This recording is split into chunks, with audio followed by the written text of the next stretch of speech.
Jemaat Philadelphia yang dikasihi Tuhan, demikian juga Bapak Ibu Saudara yang mengikuti ibadah bersama dengan kami.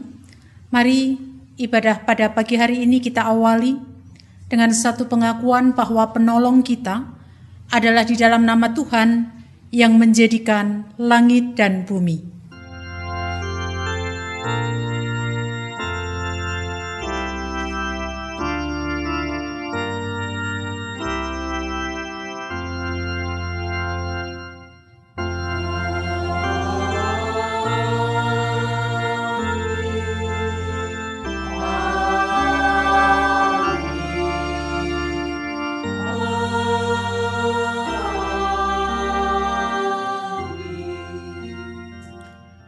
Kasih karunia dan damai sejahtera yang berasal dari Allah Bapa kita dan dari Tuhan Yesus Kristus menyertai saudara sekalian.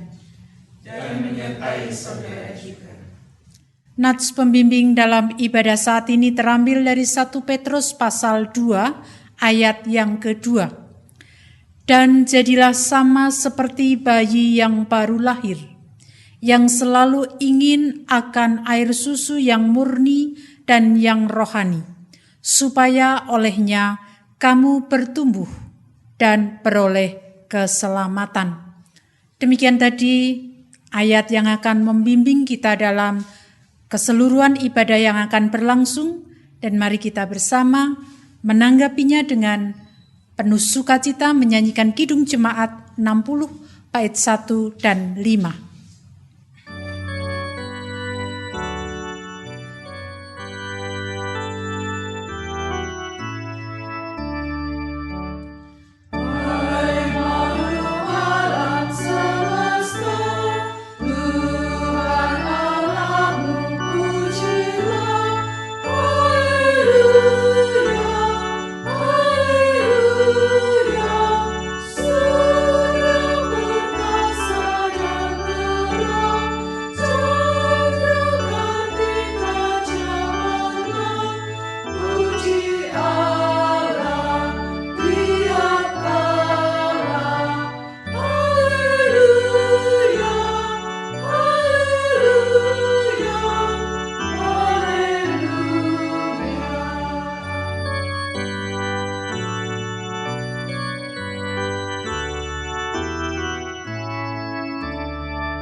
Jemaat yang dikasihi Tuhan, mari kita bersama-sama untuk datang kepada Tuhan mengakui segala dosa dan kesalahan kita. Kita berdoa. Tuhan Allah surgawi, Allah yang selalu mengasihi dan memelihara hidup kami. Kami mohon pengampunan karena kasih-Mu seringkali tidak kami tanggapi dengan baik. Bahkan seringkali kami tidak mau mendengarkan apa yang menjadi sapaan Tuhan atas hidup kami. Dengan demikian, kami menjadi orang yang tidak bertumbuh di dalam Engkau. Oleh karena itu, dengan segala kerendahan hati, kami mohon pengampunan atas semuanya, dan kami mohon kuasa Roh Kudus akan memampukan dan menolong kami untuk mau mendengarkan apa yang Tuhan nyatakan melalui sapaan Tuhan dalam kehidupan kami. Inilah doa kami Tuhan, di dalam nama Tuhan Yesus Kristus kami berdoa. Amin. Kita akan bersama-sama mengakui dosa dan kesalahan kita juga melalui pujian dari Kidung Jemaat 25 bait 1 dan 5. Ya Allahku di cahayamu.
Bagi setiap kita yang mau mengungkapkan pengakuan kita atas dosa dan kesalahan kita di hadapannya, Dia akan mengampuni dosa kita sebagaimana disaksikan oleh para nabi, disampaikan dalam Kisah Para Rasul pasal 10 ayat 43 menjadi berita anugerah bagi kita semuanya. Tentang Dialah semua nabi bersaksi bahwa barang siapa percaya kepadanya, ia akan mendapat pengampunan dosa oleh karena namanya. Demikianlah berita anugerah dari Tuhan. Syukur kepada Allah.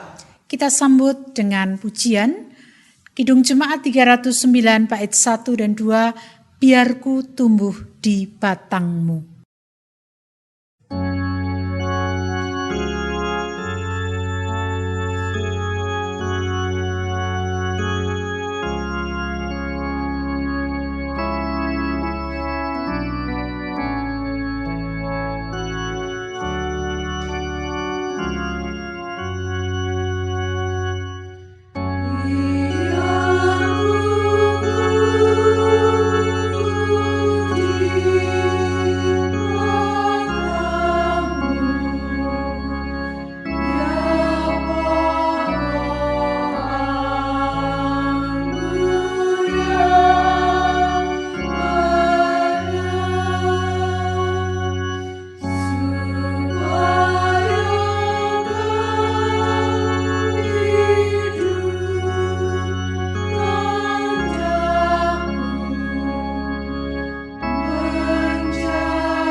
Jemaat yang dikasihi Tuhan, kita akan bersama-sama membuka hati pikiran kita menerima kesaksian kebenaran firman-Nya yang akan ditabur pada pagi hari ini. Terlebih dahulu kita akan berdoa. Dengan segala kerendahan hati kami menyambut sapaan Tuhan melalui kesaksian kebenaran yang hendak kami renungkan dan kami resapkan. Dengan demikian melalui perenungan tersebut, kesaksian kebenaran firman-Mu dapat kami wujud nyatakan dalam kehidupan sehari-hari. Berfirmanlah ya Tuhan, kami siap mendengarnya. Di dalam nama Tuhan Yesus Kristus kami berdoa. Amin. Ibu, bapak, saudara-saudari, anak-anak yang diberkati Tuhan, pagi hari ini kita akan bersama belajar dari Injil Matius. Kita akan bersama membaca dari rumah kita masing-masing. Matius 13 ayat 1 sampai dengan 9, lalu nanti dilanjutkan ayat 18 sampai dengan 23. Kita bersama memperhatikan bacaan kita, perumpamaan tentang seorang penabur. Pada hari itu keluarlah Yesus dari rumah itu dan duduk di tepi danau. Maka datanglah orang banyak berbondong-bondong lalu mengerumuni dia. Sehingga ia naik ke perahu dan duduk di situ, sedangkan orang banyak semuanya berdiri di pantai. Dan ia mengucapkan banyak hal dalam perumpamaan kepada mereka, katanya, adalah seorang penabur keluar untuk menabur. Pada waktu ia menabur, sebagian benih itu jatuh di pinggir jalan, lalu datanglah burung dan memakannya sampai habis. Sebagian jatuh di tanah yang berbatu-batu, yang tidak banyak tanahnya, lalu benih itu pun segera tumbuh karena tanahnya tipis. Tetapi sesudah matahari terbit, layulah ia dan menjadi kering karena tidak berakar. Sebagian lagi jatuh di tengah semak duri, lalu makin besarlah semak itu dan menghimpitnya sampai mati. Dan sebagian jatuh di tanah yang baik, lalu berbuah. Ada yang 100 kali lipat, ada yang 60 kali lipat, ada yang 30 kali lipat. Siapa bertelinga, hendaklah ia mendengar. Karena itu, dengarlah arti perumpamaan penabur itu. Kepada setiap orang yang mendengar firman tentang kerajaan surga, tetapi tidak mengertinya, datanglah si jahat dan merampas yang ditaburkan dalam hati orang itu, itulah benih yang ditaburkan di pinggir jalan. Benih yang ditaburkan di tanah yang berbatu-batu ialah orang yang mendengar firman itu dan segera menerima dengan gembira. Tetapi ia tidak berakar dan tahan sebentar saja. Apabila datang penindasan atau penganiayaan karena firman itu, orang itu pun segera murtad. Yang ditaburkan di tengah semak duri ialah orang yang mendengar firman itu, lalu kekhawatiran dunia ini dan tipu daya kekayaan menghimpit firman itu sehingga tidak berbuah. Yang ditaburkan di tanah yang baik ialah orang yang mendengar firman itu dan mengerti. Dan karena itu ia berbuah, ada yang 100 kali lipat, ada yang 60 kali lipat, ada yang 30 kali lipat. Demikianlah pembacaan Injil Yesus Kristus. Yang berbahagia ialah yang mereka yang mendengarkan, merenungkan dan memeliharanya dalam kehidupan sehari-hari. Haleluya.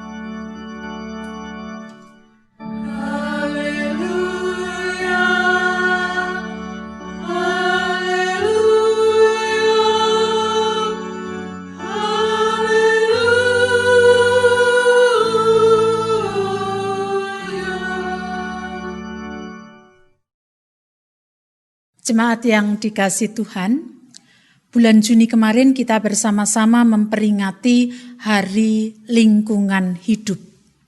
Nah, ketika memperingati Hari Lingkungan Hidup, saya mengirim benih dan media untuk bertanam kepada anak-anak sekolah minggu Jemaat Philadelphia. Anak-anak saya minta untuk menanam benih itu, ya tentu didampingi oleh orang tuanya. Saya berpesan supaya ketika benih itu sudah tumbuh, supaya dipotret dan kemudian dikirimkan ke saya. Memang ada yang sudah tumbuh, sebagian besar sudah tumbuh, tetapi ada mungkin juga yang belum. Jadi anak-anak sekolah minggu Jemaat Philadelphia yang belum, tidak usah khawatir, besok saya akan kirim lagi, mulai tanam lagi dan saya percaya itu akan tumbuh. Nah, ketika anak-anak menanam dan kemudian sudah mulai tumbuh, ternyata ada suatu kegembiraan dalam hati mereka. Dan tentu saja kegembiraan itu bukan hanya dirasakan oleh anak-anak, tetapi juga oleh orang tua mereka ketika benih yang ditanam, yang sudah ditanam itu kemudian menjadi tumbuh.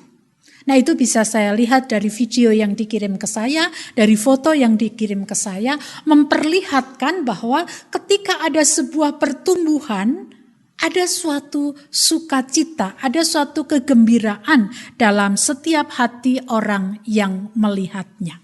Dan tentu ketika itu sudah tumbuh, pasti anak-anak ingin tanaman itu terus tumbuh, berakar, dan nantinya berbuah. Saya yakin ketika itu sudah terjadi, yang senang bukan hanya orang tua, tetapi juga saya pun senang.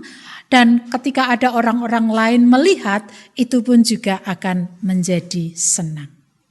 Bertumbuh, berakar, dan kemudian berbuah.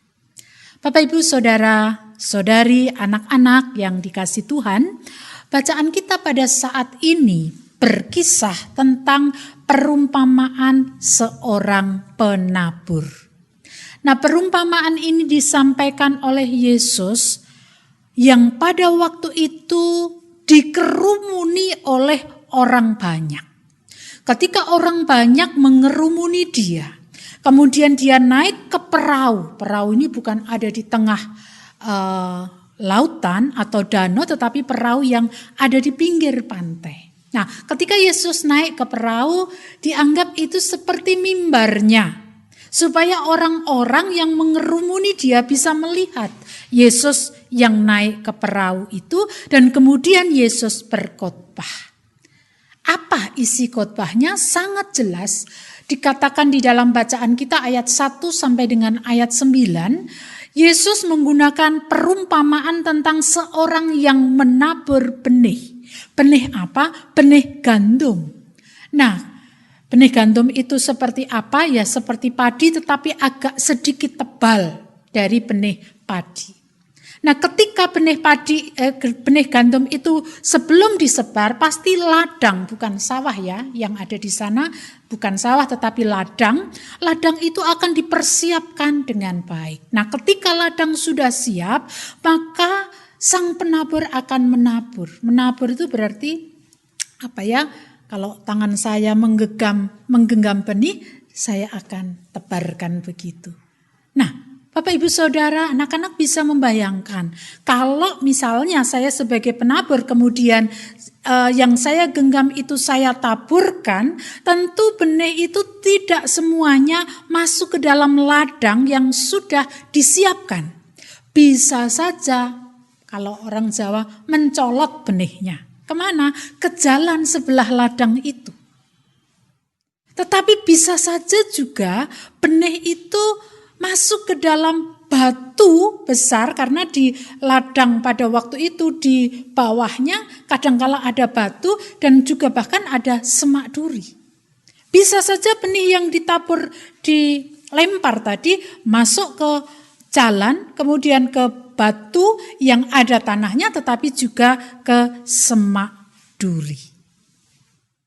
Artinya apa?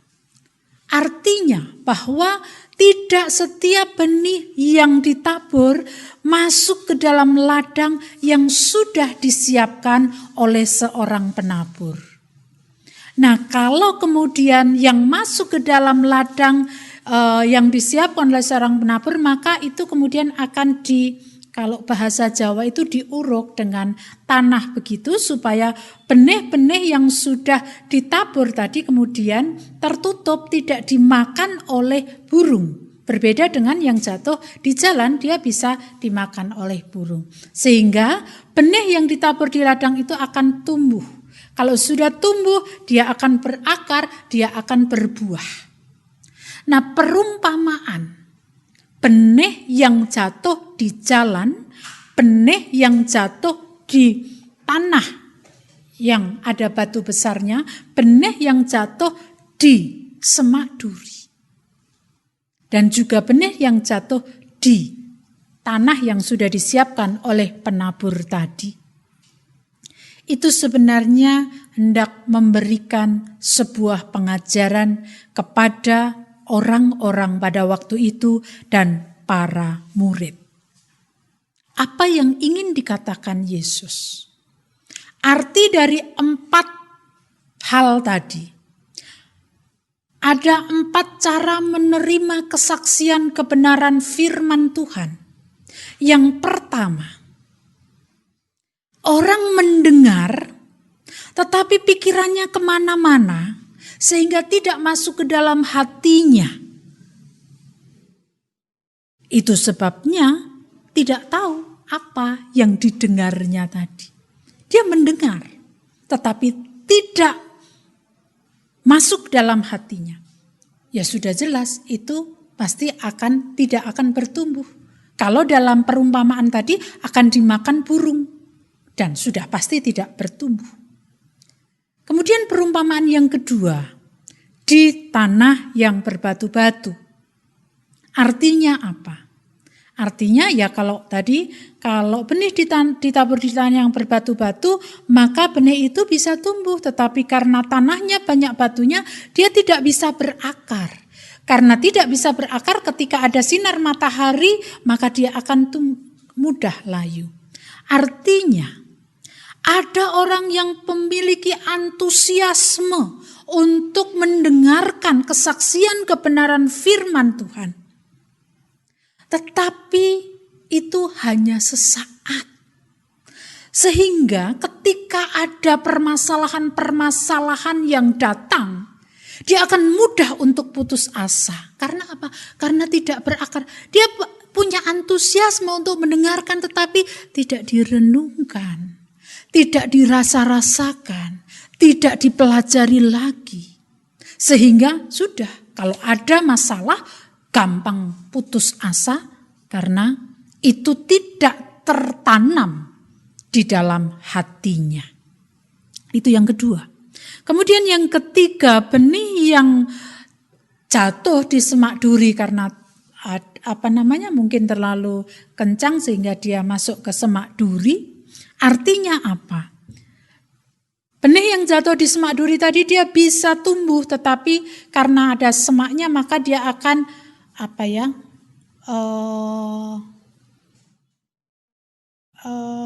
tidak bisa dengan bebas tapi dia akan melingkar-lingkar dalam semak itu. Artinya apa? Artinya orang mendengarkan kesaksian kebenaran firman Tuhan, orang mengetahui apa yang disampaikan, tetapi dia tidak mau memahami dengan baik. Sehingga tipu daya kekayaan, tipu daya duniawi, kenikmatan dunia itu yang membelenggunya. Jadi tahu, contohnya begini, tahu bahwa Tuhan itu pasti akan menolong setiap orang yang mau datang kepada dia dalam menghadapi permasalahan. Tahu, tetapi tidak dirasa-rasakan, tetapi tidak kemudian dihayatinya. Sehingga ketika muncul permasalahan, yang muncul adalah ketakutan. Opo iyo? Apa iya Tuhan menolong? Bahkan ada yang mengatakan, ya gimana saya kan manusia. Wajar dong kalau saya khawatir. Manusiawi memang ketika seseorang mengalami kekhawatiran. Tetapi kalau kekhawatiran itu membelenggu sehingga mengakibatkan kita lupa apa yang sebenarnya pernah kita dengar, pernah kita rasakan, bahkan pernah kita alami. Itu yang berbahaya. Sehingga kita hanya berputar-putar pada ketakutan, berputar-putar pada kekhawatiran. Karena yang kita pikirkan kekhawatiran, kita tidak bisa melakukan sesuatu yang bermanfaat. Baik bagi diri kita maupun bagi orang lain. Dan tidak berbuah. Kemudian yang keempat. Benih tadi yang ditabur di ladang. Pasti ladang itu sudah disiapkan dengan baik. Kemudian ketika dia sudah mulai tumbuh pasti akan disiangi.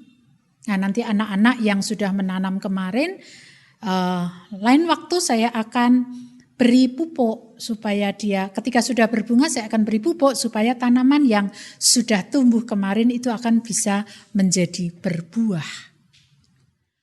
Benih yang ditanam atau yang jatuh di tanah yang baik yang sudah disiapkan oleh seorang penabur artinya adalah orang yang mau mendengarkan, mau memahami, menghayati, dan kemudian merenung-renungkan.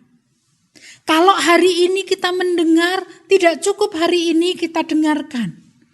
Cobalah kita ulangi ketika kita tidak beribadah minggu misalnya, besok sore. Nah, direnung-renungkan.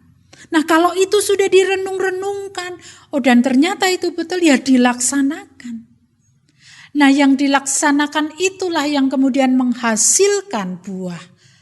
Hal-hal yang positif yang bisa kita kerjakan, itulah buahnya.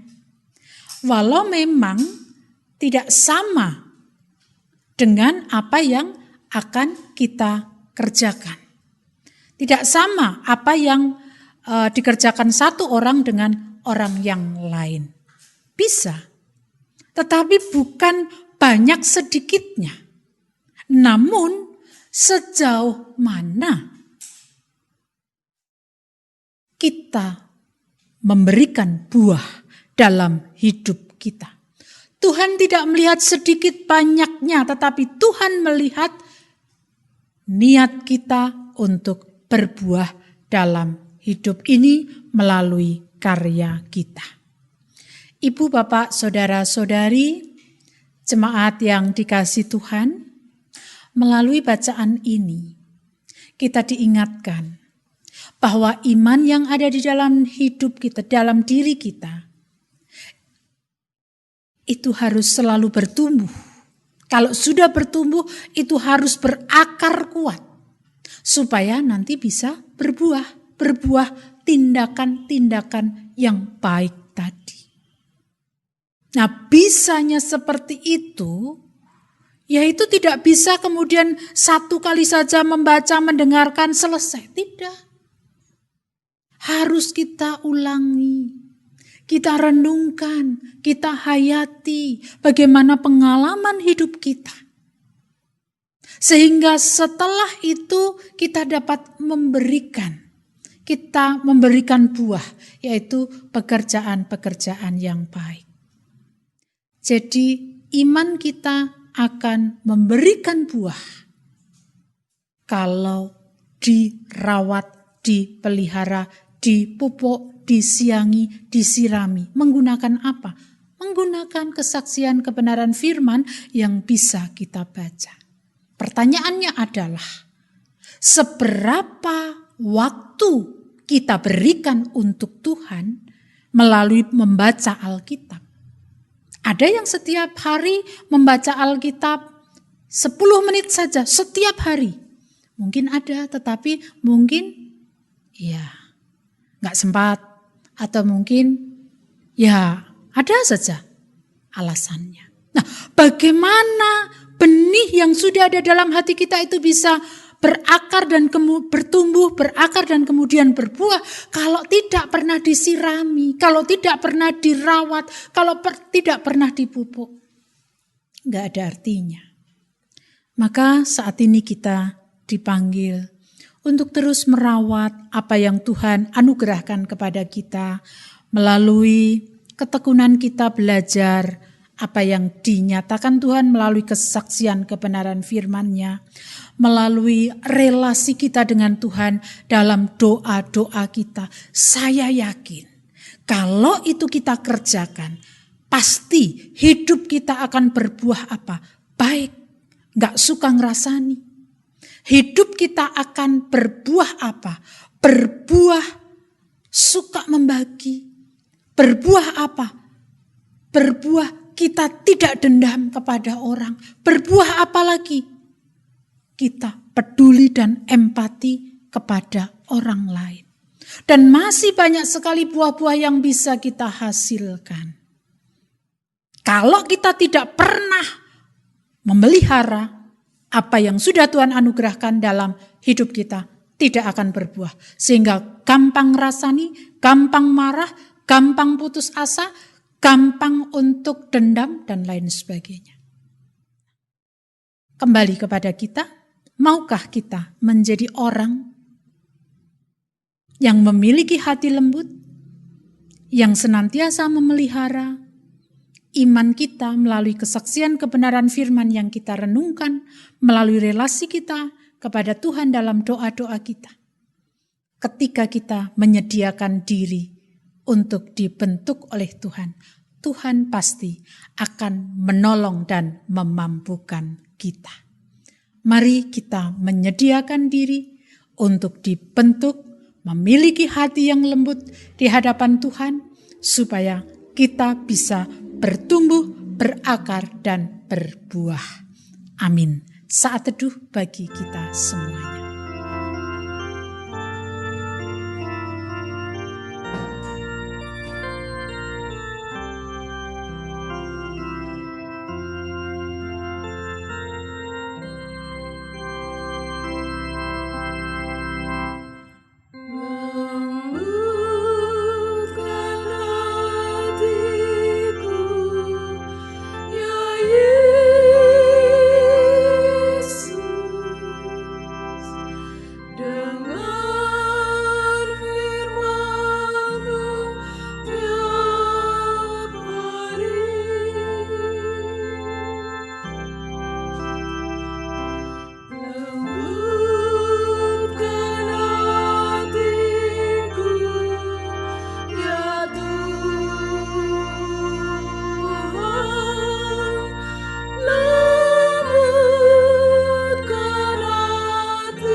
Bapak, Ibu, dan Saudara, kami mohon untuk bangkit berdiri. Dengan meletakkan tangan kanan kita di dada sebelah kiri, mari kita bersama-sama untuk mengikrarkan pengakuan iman rasuli. Aku percaya kepada Allah Bapa yang Maha Kuasa, Khalik langit dan bumi, dan kepada Yesus Kristus, anaknya yang tunggal Tuhan kita, yang dikandung daripada Roh Kudus, lahir dari anak darah Maryam, yang menderita di bawah pemerintahan Pontius Pilatus, disalibkan, mati, dan dikuburkan, turun ke dalam kerajaan maut. Pada hari yang ketiga, bangkit pula dari antara orang mati, naik ke surga, duduk di sebelah kanan Allah Bapa yang Maha Kuasa, dan akan datang dari sana untuk menghakimi orang hidup yang Aku percaya pada Roh Kudus, gereja yang kudus dan am, persekutuan orang kudus, pengampunan dosa, kebangkitan daging, dan hidup yang kekal. Dipersilakan duduk kembali. Mari kita satukan hati kita datang kepada Tuhan dalam doa syafaat. Kita berdoa. Segala puji dan syukur serta hormat kami naikkan kehadirat-Mu ya Tuhan, karena pagi hari ini Tuhan kembali mengingatkan kepada setiap kami supaya iman kami senantiasa bertumbuh, berakar, dan berbuah. Kami yakin dan percaya itu dapat terwujud ketika kami menyediakan hati kami untuk Tuhan bentuk.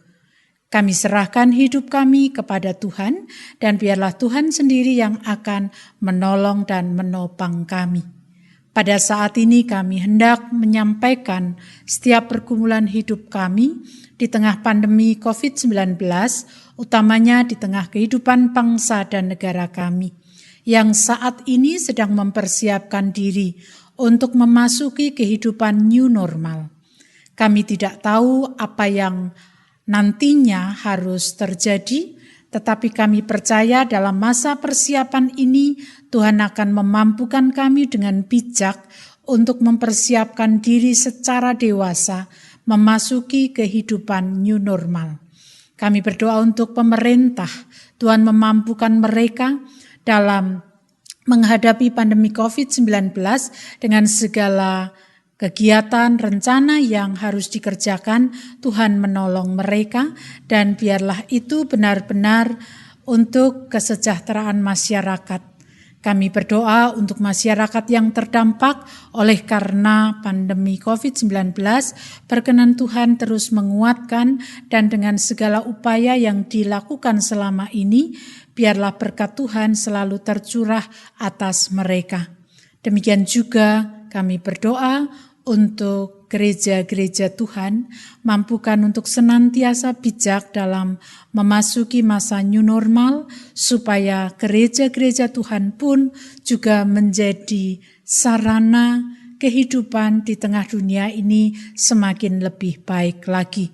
Kami berdoa untuk jemaat Philadelphia dimanapun berada, Tuhan memberkati, kiranya melalui ibadah-ibadah walaupun dilaksanakan di rumah kami masing-masing, biarlah iman kami senantiasa terpelihara dan kami dikuatkan. Demikian juga ya Tuhan, kami berdoa bagi anak-anak kami dalam masa mereka mempersiapkan diri memasuki tahun pelajaran baru dan memulai untuk sesuatu yang baru. Tuhan pun juga menolong mereka. Didampingi oleh orang tua, anak-anak kami terus dapat belajar sesuai dengan anjuran pemerintah.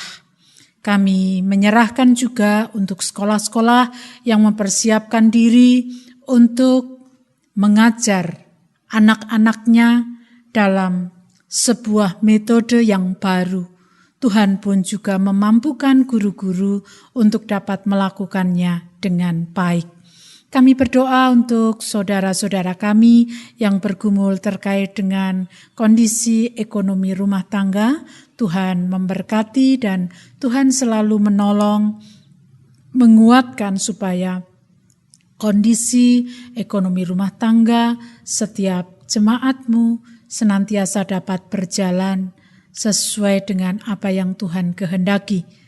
Saudara-saudara kami yang terus berjuang untuk mendapatkan kesembuhan dari sakit penyakit yang dialaminya, baik yang sudah bertahun-tahun maupun berbulan-bulan, Tuhan pun juga merahmati mereka dengan kekuatan dan juga ketekunan mereka dalam mengikuti anjuran dokter dan juga senantiasa mendekatkan diri kepada Tuhan.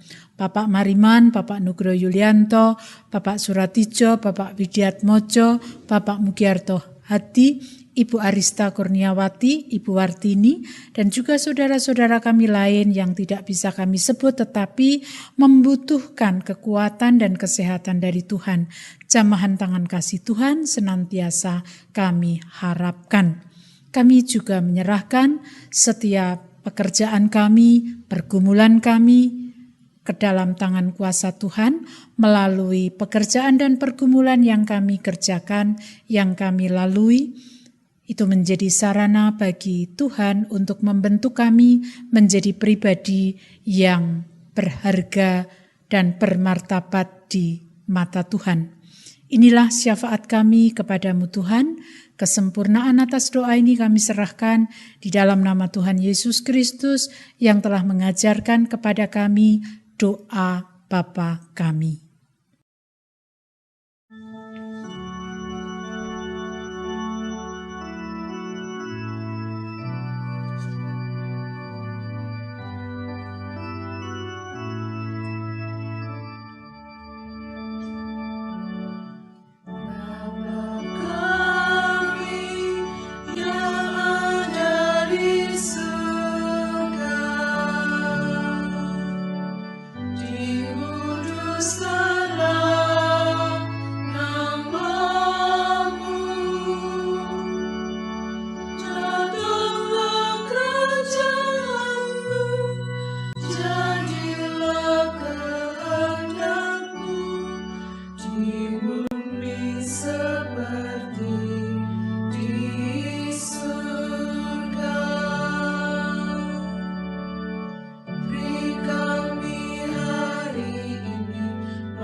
Persembahan syukur, ungkapan kasih yang kita nyatakan dalam bentuk persembahan hidup merupakan cara kita mengucap syukur atas pekerjaan Tuhan yang dianugerahkan kepada kita.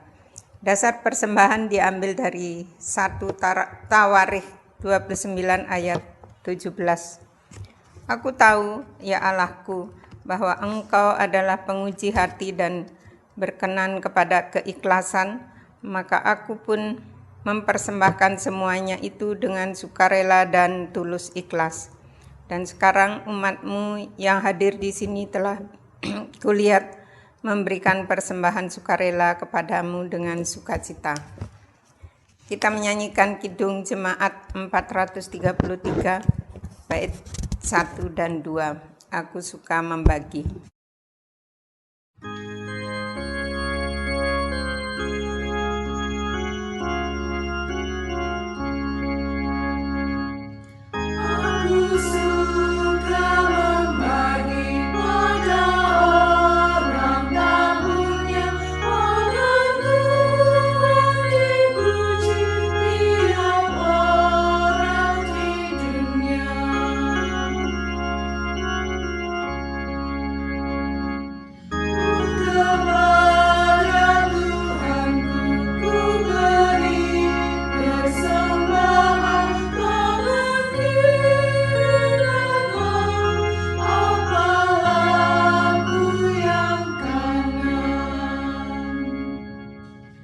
Mari kita berdoa. Ya Tuhan, pencipta langit dan bumi, kami bersyukur untuk berkat dan kebaikan Tuhan yang telah tercurah dalam hidup kami. Melalui kuasa Roh Kudus, mampukan kami untuk selalu mengucap syukur melalui tenaga, pikiran, dan juga berkat yang telah kami terima. Sucikan ungkapan syukur kami ya Tuhan, sehingga dapat menjadi sarana bagi kemuliaan Tuhan semakin nyata di dunia ini. Dalam nama Tuhan Yesus Kristus kami berdoa. Amin.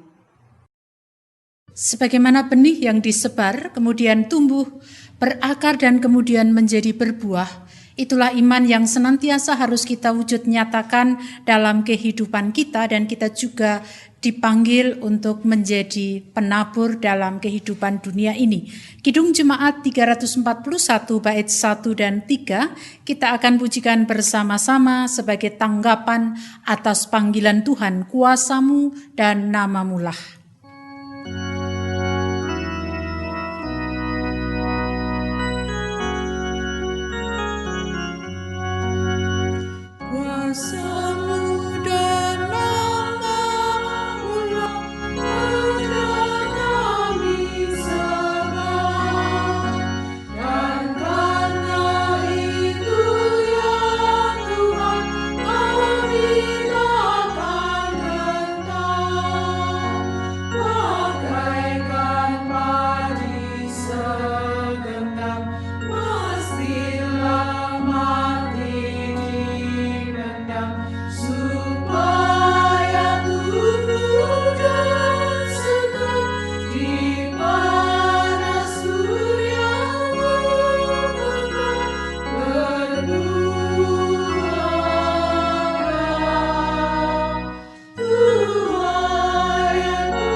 Kini arahkanlah hatimu kepada Tuhan.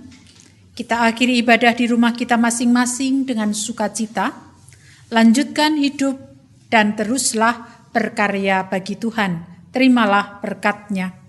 Kasih karunia Tuhan Yesus Kristus dan kasih Allah Bapa serta persekutuan Roh Kudus menyertai saudara sekalian selama-lamanya.